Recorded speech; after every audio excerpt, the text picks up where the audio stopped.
बस स्थानकातील अनधिकृत खोक्यामुळे प्रवाशांचा खोळंबा, टू व्हीलरचे अतिक्रमण।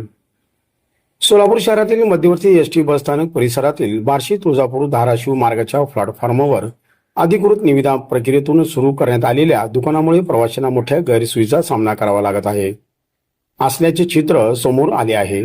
विशेष म्हणजे 11 नंबर फ्लॅट स्टँड जवळ बाहेरील टू व्हीलर लावून प्रवाशांना नाहक त्रास सोसावा लागत आहे। यामुळे नियमभंगाचा प्रश्न उपस्थित झाला आहे।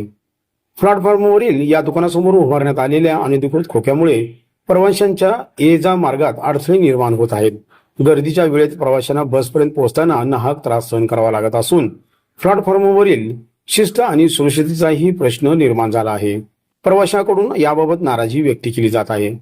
दरम्यान या संदर्भात स्थानक प्रमुख जाधव यांच्याशी संपर्क साधला असता त्यांनी 4 दिवसात ते दुकान दुसरीकडे हलविण्यात येईल असे माध्यमांशी बोलताना सांगितले होते, परंतु 8 दिवस झाले तरी ते दुकान अद्याप हलविण्यात आले नाही। अशा गैरवर्तणुकीने प्रवाशावर परिणाम होत आहे। एसटी प्रशासन याकडे जातीने लक्ष घालेल का अशी चर्चा होत आहे।